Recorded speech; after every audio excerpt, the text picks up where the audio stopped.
नमस्कार बच्चों, हमारा चैनल डाउनटाउन हिंदी में आपका स्वागत है। आज हम पढ़ेंगे इकाई 22 वीरों का कैसा हो वसंत। इस विधा का प्रकार है कविता और इसकी कवित्री है सुभद्रा कुमारी चौहान। उनका जन्म 1904 में ठाकुर रामनाथ के घर प्रयाग में हुआ। वहीं पर उन्होंने शिक्षा प्राप्त की और खंडवा निवासी लक्ष्मण सिंह चौहान के साथ उनका विवाह हुआ।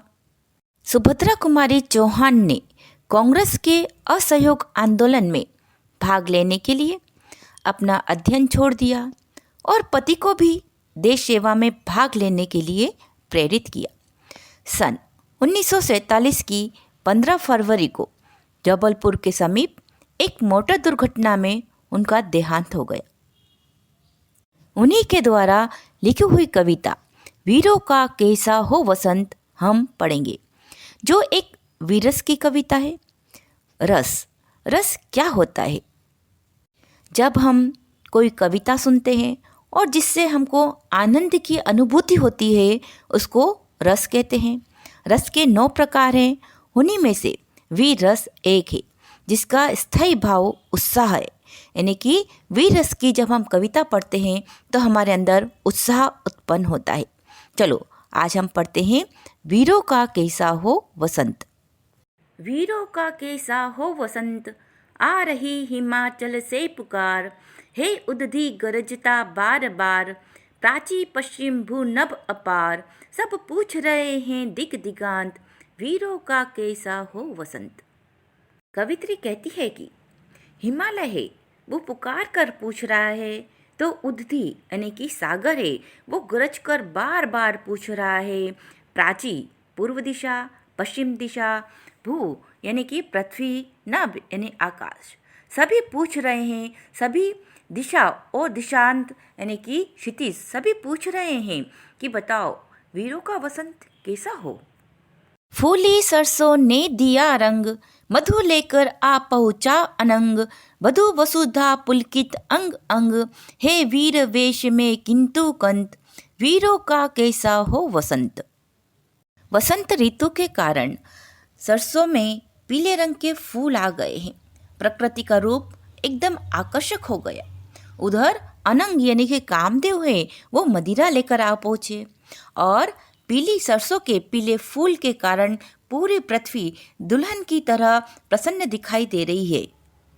लेकिन जो नायक है वो वीर पुरुष है, उसको इस चीज़ में बिल्कुल भी दिलचस्पी नहीं है। वो तो अपनी पोशाक धारण कर आया है। अब बताओ वीरों का कैसा हो वसंत। भर रही कोकिला इधर तान, मरु बाजे पर उधर गान, हे रंग और रण का विधान, मिलने आए हैं आदि अंत, वीरों का कैसा हो वसंत। वसंत ऋतु के कारण जो प्राकृतिक सौंदर्य है वो बहुत ही आकर्षक है।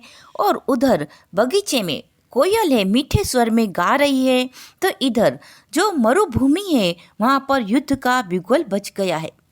एक तरफ सुंदरता है, वसंत ऋतु की सुंदरता है, तो दूसरी ओर हमको युद्ध का वातावरण दिखाई दे रहा है।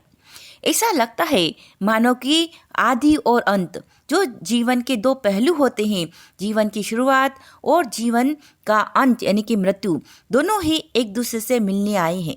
अब बताओ कि वीरों का कैसा हो वसंत। कहते अतीत अब मौन त्याग, लंके तुझ में क्यों लगी आग, एक कुरुक्षेत्र अब जाग जाग, बतला अपने अनुभव अनंत, वीरों का कैसा हो वसंत।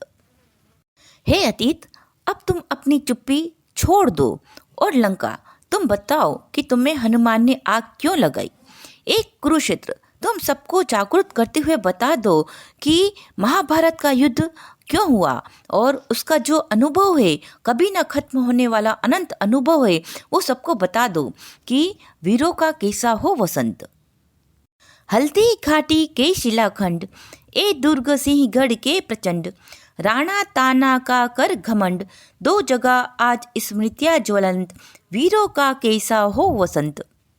हल्दी घाटी के शिलाखंड यानी कि हल्दी घाटी वह स्थान है जहाँ पर महाराणा प्रताप और अकबर की सेना के बीच युद्ध हुआ था और वहाँ की मिट्टी पीली होने के कारण, हल्दी की तरह पीली होने के कारण उसको हल्दी घाटी कहा जाता है।